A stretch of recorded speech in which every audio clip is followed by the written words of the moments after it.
പൊതുവെ എല്ലാവർക്കും സന്തോഷം ഒരു വൈരാഗ്യം ഉണ്ടല്ലോ സിനിമ. വൈരാഗ്യം അത് സിനിമ അത് ഞാൻ പലതും തുറന്നു പറഞ്ഞുകൊണ്ടാണ്.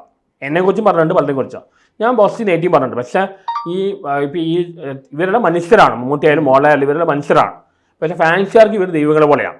അപ്പോൾ അവരെക്കുറിച്ച് നെഗറ്റീവ് പറഞ്ഞാൽ അവർക്ക് ഇഷ്ടപ്പെടില്ല. ഒരു അവരുടെ മനുഷ്യരല്ലേ, പോസിറ്റീവ് നെഗറ്റീവ് എല്ലാവർക്കും ഉണ്ട്. ഞാൻ രണ്ടും പറഞ്ഞിട്ടുണ്ട്. ഞാൻ മോളെ കുറിച്ച് പറയുമ്പോൾ പറയാറുണ്ട്, ലോകം കണ്ട് മികച്ച ആക്ടറാണ് മോളൽ. മോളൽ അഭിനയം പോലെ ആർക്കും പറ്റില്ല. അത് എപ്പോഴും പറഞ്ഞിട്ടുണ്ട്. മമ്മൂട്ടിയുടെ ഇപ്പം സ്ക്രിപ്റ്റ് സെലക്ഷൻ കൊണ്ടു നിൽക്കുന്ന മമ്മൂട്ടിക്ക് ഒരുപാട് ലിമിറ്റേഷൻ ഉണ്ട്. ഡാൻസ് ചെയ്യാൻ പറ്റില്ല, പാട്ട് ലിപ് മൂവ്മെന്റ് കൊടുക്കാൻ പറ്റില്ല, ഒരുപാട് ലിമിറ്റേഷൻ എന്ന് പറഞ്ഞാൽ. ഇപ്പോൾ ചെയ്താണ് വലിയ ബുക്ക് പറയും, അയാൾക്ക് മെത്തേഡ് ആക്ടിങ് മാത്രമേ അറിയുള്ളൂ. മോളൽ മെത്തേഡും ഉണ്ട്, നാച്ചുറലും ഉണ്ട്. മോളൽ അഭിനയിക്കുമ്പോൾ ആർക്കും അഭിനയിക്കാൻ പറ്റില്ല. അത് എഴുതപ്പെട്ടാണ്.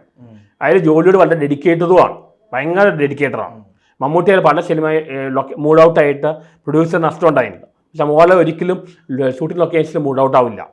കാരണം പുള്ളിയുടെ അമ്മ അസൂരിലെ സമയത്ത് പോലും പുള്ളി ഷൂട്ടിംഗ് ലൊക്കേഷൻ ഇങ്ങോട്ട് മാറ്റിയിട്ട് ഷൂട്ട് ചെയ്തിട്ടുണ്ട്. ഭയങ്കര പ്രൊഫഷണലിസമാണ്.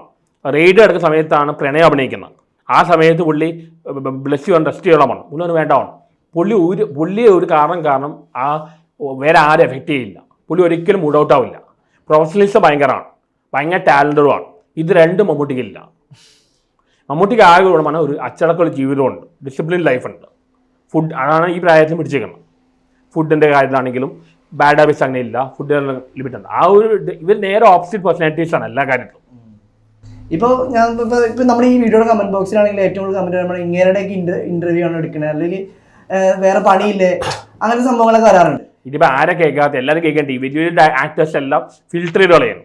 എന്തൊക്കെ തെറി കേൾക്കുന്നത് അല്ലെ? എന്തുകൊണ്ടായിരിക്കും സന്തോഷത്തോട് സോഷ്യൽ മീഡിയയിൽ അതേപോലെ കോഷ്ടി കാണിച്ചിട്ടാണ് നമുക്ക് വേണമെങ്കിൽ പറയാം. അത്രത്തോളം അത് ഞാൻ പറയാം. സത്യം പറഞ്ഞാൽ എന്നാ സത്യത്തിന്റെ മുഖം വീർതമാണ്, അപ്രിയ സത്യം പറയുന്നതുകൊണ്ടാണ്.